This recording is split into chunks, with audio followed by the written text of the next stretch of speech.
Hello everyone. In this video, we will be solving the problem all paths from source to target. This is a graph problem, and in this we have edge lists from each vertex. That is, this one is for 0. It means that 0 has edges towards 1 and 2, and this one is for 1, this one is for 2, and this one is for 3. So each edge list has vertices to which that vertex has edges to. And we have to find all the paths from the starting vertex to the last vertex, like 0 1 3 and 0 2 3 here.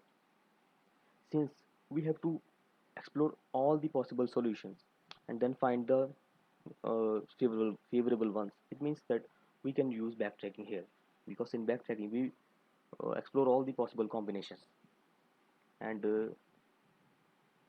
here I am creating a vector of vector named answer for storing all the paths, and a vector named v for storing current path.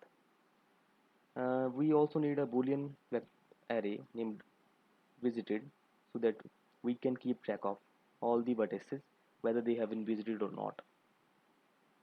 So here n is the total number of vertices in the graph, which can be found using graph.size, because it's the equal to the number of edge lists in the graph, which is equal to number of vertices. Now we have to initialize all the vertices as false, because they have not been visited initially. So we will mark all of them as unvisited.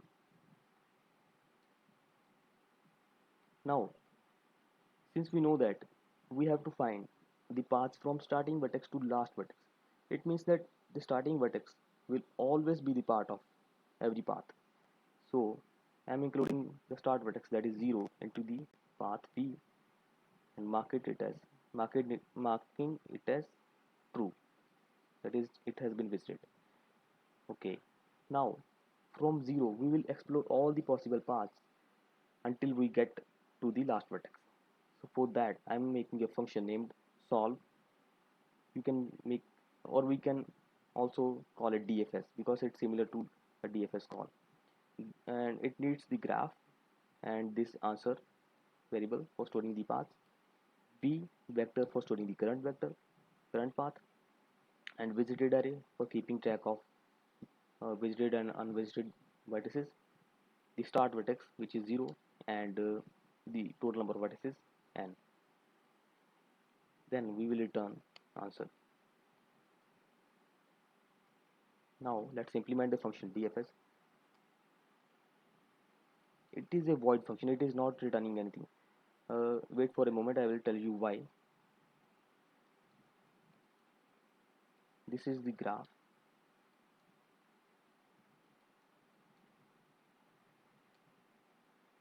Uh, this is the current path, storing current path, and boolean for storing visited status, start vertex, and the total number of vertices n.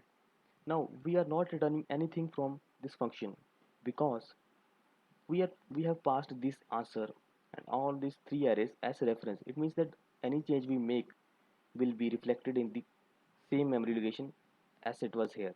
So we are not returning anything, we are just making changes in the same array which we passed from here, because this, when we declare it as ampersand, they both point to the same memory location. They are actually the same variables, they may have different names. So when we will be having a path, so when we reach the last vertex, it means that we have found a path. So if start vertex becomes last vertex, that is n minus 1, because indexing starts from 0, that's why last vertex is n minus 1. So if start vertex becomes n minus 1, it means that we have found a path. We have to include it into the all the paths and return from here. Now as the backtracking problem says, for all the neighbors of the start vertex, we will call DFS where if it's a valid candidate. So here neighbor is, the ith neighbor of the start vertex. Suppose it is a valid candidate, that is, it has not been visited yet. So we can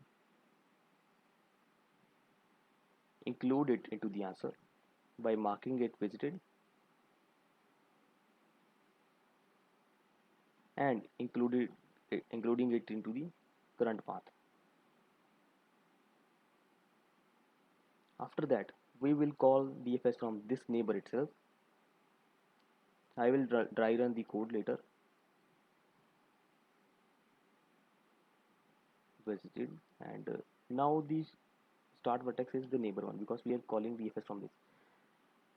Then, as we know that in backtracking we have to remove this after we return from the call.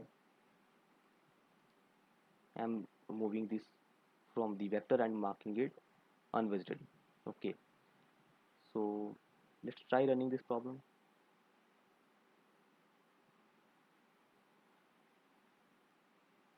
So it has returned true. Let's submit it. Accept it. So uh, why are we checking for that whether it has been visited or not? See here in backtracking we have a pseudocode. This is the pseudocode of all the backtracking problems which require finding all the solutions. So we check for all the possible possible candidates. That is, like, initially all the possible candidates were the neighbors of the start vertex.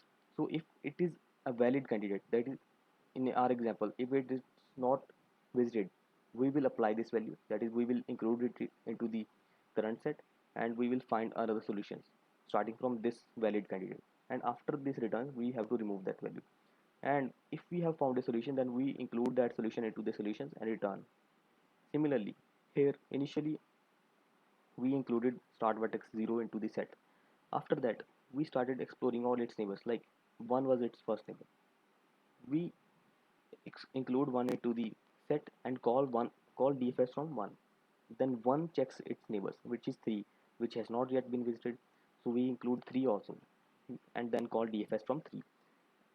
So then start vertex is 3 and n minus 1 is also 3. That is, we have reached the end vertex. It means we have found a path. We will include it into the all the paths, and then we will backtrack. That means we will remove it and we will go back. Similarly, when we reach this call, we will remove 1 and we will be going back because all the neighbors of 1 have been explored. Now the second neighbor of 0 is 2 because this one has been explored. Now we will go to 2, and when we include 2, we call DFS from 2. Then after 2 will see for its neighbors which are unvisited.